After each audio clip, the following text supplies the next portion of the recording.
Cette année, on a 3 étapes, Smart City Casablanca, et Smart City Rabat et Smart City Ben Guerir.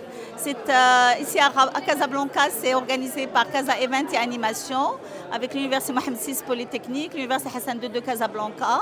Et dans le cadre, comme j'ai signalé au début, du roadshow Smart Cities Morocco Roadshow qui a été lancé par l'Université Mohamed VI Polytechnique avec d'autres partenaires comme Casa Event et Animation pour fédérer des initiatives dans différentes villes marocaines pour préparer les territoires pour la Coupe du Monde 2030. Vous savez, on a vu aujourd'hui beaucoup de keynotes, notamment de l'exemple de la Coupe du Monde du Qatar, comment la ville intelligente et l'intelligence artificielle a aidé pour l'optimisation de la gestion de la ville pendant la Coupe du Monde et surtout la sécurité de la ville pendant la Coupe du Monde. Donc c'est très important.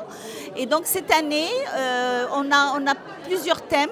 Ici à Casablanca, Smart City, nous avons le thème de la mobilité intelligente et comment promouvoir le territoire à travers la mobilité intelligente, parce que vous avez les fans qui vont se déplacer dans les différents moyens de transport, mais il faut marketer la ville et il faut leur présenter le territoire pour qu'on ait un développement socio-économique et pour que les acteurs socio-économiques bénéficient de la Coupe du Monde et puissent vendre et puissent avoir des clients, etc. Donc ça c'est important. Aussi l'infrastructure sportive dans les quartiers, etc. Comment on peut interconnecter tout ça pour faciliter la vie des petits quand ils veulent, les enfants, quand ils veulent réserver, par exemple les associations qui accompagnent les petits dans le foot de quartier, ils peuvent réserver des stades ou des... Donc on peut leur faciliter la vie avec cette interconnexion. Aussi, nous avons Civic Tech, des solutions au profit des citoyens, j'en ai parlé un petit peu.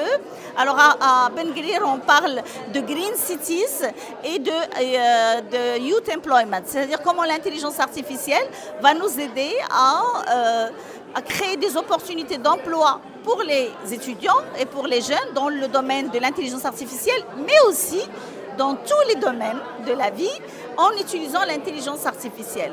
Et à Ben Guerir, on va démontrer pour la première fois au Maroc un digital twin, une copie numérique du campus, justement où on utilise l'intelligence artificielle pour optimiser la consommation énergétique, la consommation de l'eau, la gestion de la climatisation, la gestion de l'accès. Et donc tout ça, ce sont des métiers différents, comme j'ai parlé de l'énergie, j'ai parlé de l'eau, mais quand même qui vont utiliser dans le futur, même maintenant, avant le futur, ça a déjà commencé d'utiliser l'intelligence artificielle et donc on fait un démonstrateur réel sur le campus de Ben Guerir. À Rabat, on parle de Smart Innovation, Open Innovation, avec cette année Rabat accueille la Fondation Fireware et le sommet 2025 de la Fondation Fireware. Et l'idée, il faut impliquer les universités. Donc on a parlé de l'Université Mohamed VI Polytechnique, on a parlé de l'Université Hassan II de Casablanca.